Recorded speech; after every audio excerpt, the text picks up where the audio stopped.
Chasing Catastrophe, my 35 years covering wars, hurricanes, terror attacks, and other breaking news is a fascinating book, all about the life, the times. He's very much with us, of course. Rick Leventhal chronicles some of the most amazing stories he's covered in his 35 years as a news reporter, anchor, and senior correspondent, with some life lessons thrown in along the way. I'm delighted to say, joining me live from somewhere, hopefully not chasing a catastrophe, it is the man himself, Rick Leventhal. Rick, good afternoon from us. Good morning to you.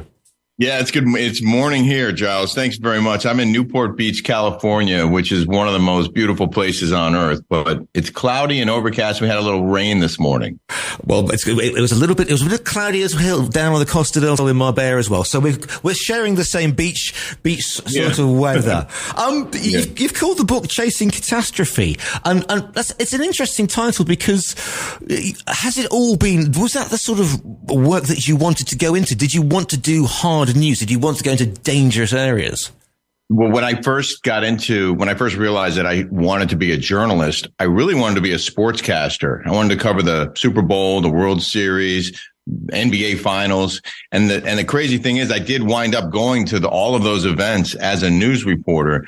But once I got a taste of news, I realized that was my calling. I love to write. I love storytelling. And as it turned out, I was pretty good on TV. So it just all kind of came together for me. And the travel aspect of it, being on the front lines, being where the action was, to me was the epitome of being a journalist. And I just really enjoyed being able to be a witness to history. And that's kind of what my book is about. All of these crazy situations and scenarios and behind the scenes stories that I lived for 35 years.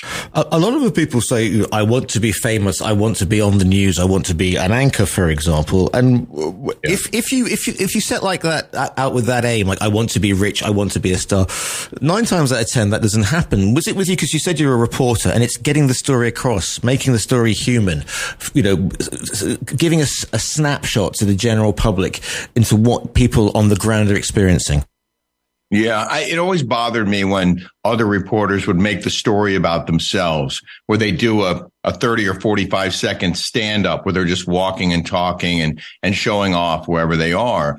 For me, it was more about telling the stories of the people who were there, the people who were suffering or the people who were fighting or the people who were enduring and surviving and thriving. I wanted to make the story about the people and not about me. And I think I accomplished that. And again, for me, I love telling stories and I wanted to not get rich doing it. I just wanted to be successful and to make a difference in at least one person's life every day that I was on the air. And, it was kind of like a dream come true. Not that I dreamed about it, but the life itself, the career was a dream. It was a remarkable 3 decades of seeing and doing things that I never would have done if I hadn't gotten into journalism. And when did the dream start? What was, if you like, your first big story? And did it feel and look and sort of taste the way that you thought it was doing? Because obviously, when you've got a big story, you don't know what you're going to do. Thank you for asking, Giles. Probably the first real big story that I covered was Hurricane Hugo in Charleston, South Carolina, back in 1989. And I was a local news reporter out of West Palm Beach, sent up to Charleston, and it was just me and a cameraman for, I'd say, about 4 days, 3 or 4 days before the storm hit, covering the buildup to impact, and then for 3 or 4 days after, covering the aftermath of this horrific. It started out as a Cat 5, and I think it was a Cat 4 when it hit the coast. It was the scariest night of my life up to that point, and I, from there, covered dozens of hurricanes over my career. But that one was one of the scariest, and it was my first. And I document that in my hurricane chapter in Chasing Catastrophe, which, by the way, is available on Amazon.com if you guys can get there in Spain or around Europe. Also, BarnesandNoble.com. I think this will be a great summer read because it's a lot of really cool stories in here, John. And I'll let you on a secret. You can also download it from our own virtual bookstore, Rick, so they don't even have to go there. They can get straight off the website here at TRA Talk Radio. Cool, yeah. Your voice in Spain. War correspondent. You were in Iraq. And there's a lot of macho stuff, and there's a lot of talk about, war junkies and war adrenaline. Did you come across that? And because you can get to a situation where people get embedded and they start talking the talk and walking the walk. I'm obviously thinking a decade earlier, perhaps in the Vietnam War, but of course with the Gulf War, it was more direct, it was more immediate. How was that for you? Well, it was an incredible experience. And to me, war reporting was the epitome of being a journalist. And I had my hand up to go to Iraq as soon as we learned that the U.S. was going to send troops there. And it was in large part because I had been at Ground Zero on 9/11, and I experienced that firsthand, watching the towers fall and people running for their lives and I was living in the city at the time and seeing our city under attack and seeing it devastated so badly. I wanted to do whatever I could to help out and respond to what had happened. And I wasn't in the military and I wasn't going to go and fight, but I could go and cover the people who were fighting. So I went to Afghanistan in November, December of 2001, right after 9/11. I was one of the first journalists into Afghanistan with U.S. Marines. And then I went back to Iraq in 2003, and I went back to both countries several times just to tell the stories of the men and women who were doing the fighting and serving. And for me, it was just an incredible experience. It was a real, I thought, great opportunity to expand my reporting and tell stories that needed to be told. And I didn't do it for the glory necessarily. I did it for the love of my profession. And there are some detailed stories in my book about the embed and about some of the things that happened in later visits to those countries. It's very scary at times, very unsettling at times, but also it was a remarkable journey. Here's the thing, Rick. I just want to take you back to 9/11 because at that point, and we all remember watching that happen, no matter where we were in the world, it was like something out of a movie. We couldn't believe we were seeing this. As a newsman, as a journalist in your city while you're standing there, the sensory overload and where the journalist or the reporter begins and the human being ends. I mean, how do you react to that? Is your first thought, this is a story, or is your first thought, good grief, or words stronger than that, what is going on? Yeah, it was more about just the uncertainty of it and the reality of the moment. It's hard to describe just how remarkable an experience that was, how frightening it was. But I was never so scared that I was going to try and run away. I was never so scared that I wasn't going to focus and do my job. I had a really a good built-in system of shifting off my personal emotions and focusing on the job at hand. And I was never more tested than on that September morning 22 years ago. I had to block out any emotions, any fears, and just focus on what was happening around me. We were in a vacuum there. We had no communication with Fox, with the mothership. Our beepers weren't working, our cell phones weren't working because the towers were on top of the twin towers, the cell towers. So we were just sort of flying by the seat of our pants. We had a satellite truck, we had the dish up, and my guy had gotten a signal in before everything went south. So we were able to broadcast. We were able to transmit our, audio and video from Church Street, just a few blocks up from Ground Zero. And we did. And we were on the air for, 14 hours at least, just on and off, just reporting on what was happening around us. And I just stayed focused on the matter in hand, Giles. I just tried to separate rumors and fiction from fact, from what we could report without concern, what people were telling us and what was happening around us. But it was absolutely the greatest test of my career. Yeah, and this is the thing, because it was completely unknown ground. We'd never been in a situation like this. Everything was grounded. There were rumors and counter rumors, and there had never been a journalistic challenge like this. So to be broadcasting live, as you say, it's probably one of the greatest challenges. But afterwards, when you sat down, the adrenaline, in a good way, I mean, and did it actually strike you that what you'd managed to achieve, you and the team? Yeah, well, it was 2 solid weeks of every single day being down there for 14, 16 hours, 18 hours a day, covering the initial incident and then the response to it. And by the time like 2 weeks went by, I got my first day off and I sat down on my couch in my apartment in Midtown and I just broke down crying. That's when it really hit me, what had happened, how incredibly awful the whole situation was, and just how lucky I guess I was that I had been that close, standing at the base of the North Tower, looking up when both towers were still on fire, and escaping any kind of injury.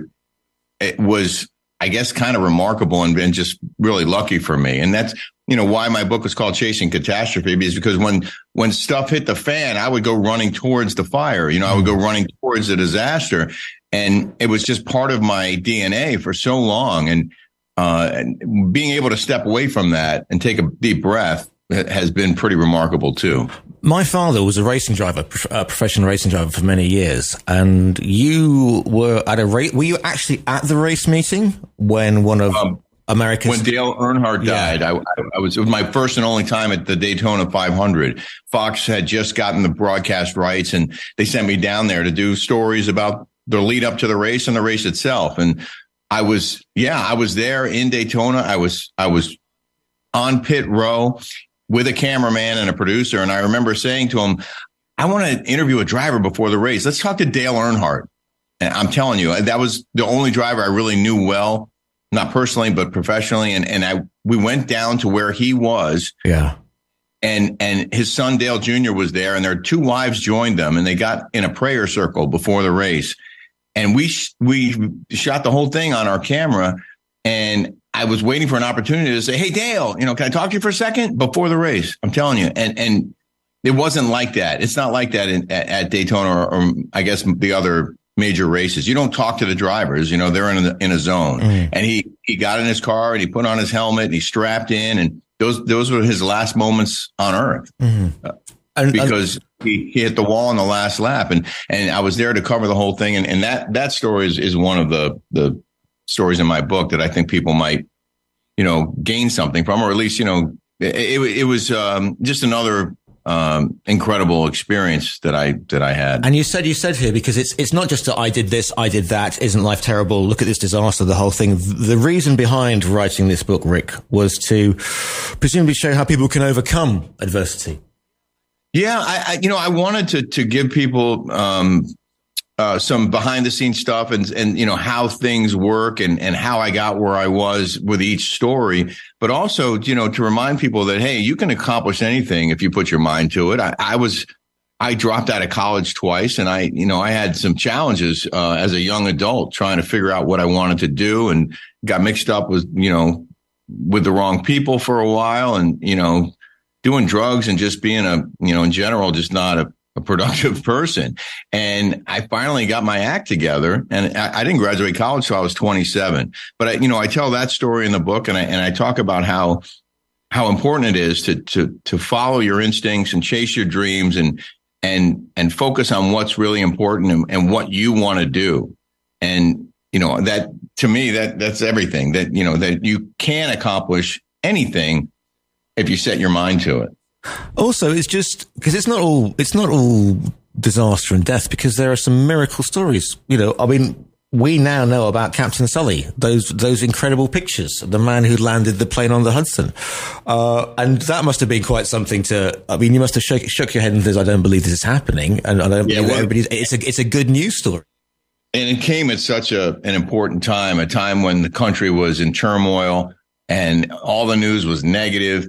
And then you have this guy who does this amazing thing where he just says, we're going to be in the Hudson. And he just lands his plane on the river. And it was not far from our Midtown headquarters. So and the traffic was at a standstill that day. So I just ran down to the West Side Highway across the street to the river. And we were there with the plane floating and all the survivors coming up and getting blankets and warming up, and then finding rides home. And on the way out of the pier, we were interviewing them. And eventually I met Sully, and I even flew with him. They did a return to flight where he completed the mission, if you will, the flight that was supposed to go to Charlotte. He actually did eventually fly to Charlotte, and I was on the plane with him. He was a remarkable guy, and it was a remarkable story. So yeah, that's one of the good bits. If you have to pick out one, and I know it's difficult over a 35, and doesn't time go when you're having fun, 35-year career, what would you say you think, that was the moment I looked around and thought, this is what I do. Well, I being embedded in Iraq was a remarkable experience. And I'm not getting political. I'm not saying that we should have been there in the first place, but when our troops were sent there, I wanted to be there with them.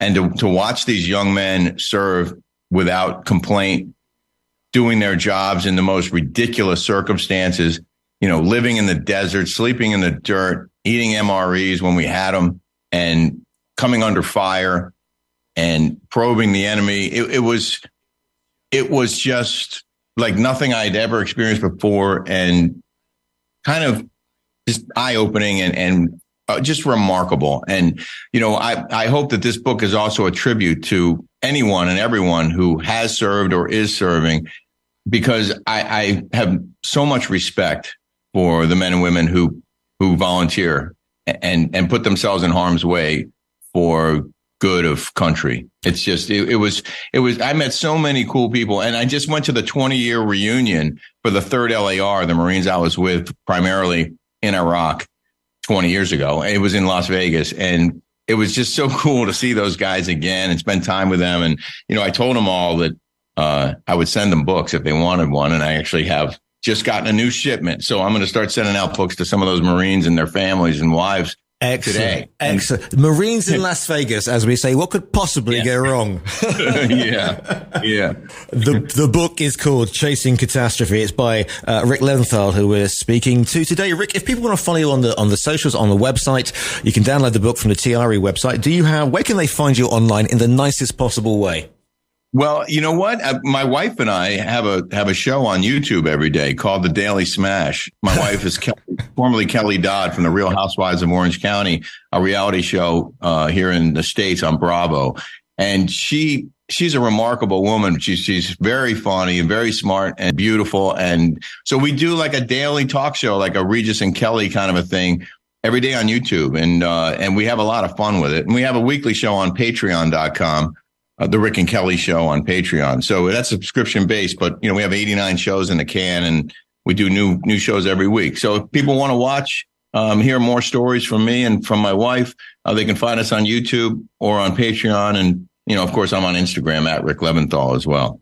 Well, that sounds like a very good idea indeed. This book is called Chasing Catastrophe. It's by Rick Leventhal, who we're speaking to today. Rick, thank you so much for your time today. Thank you, Giles.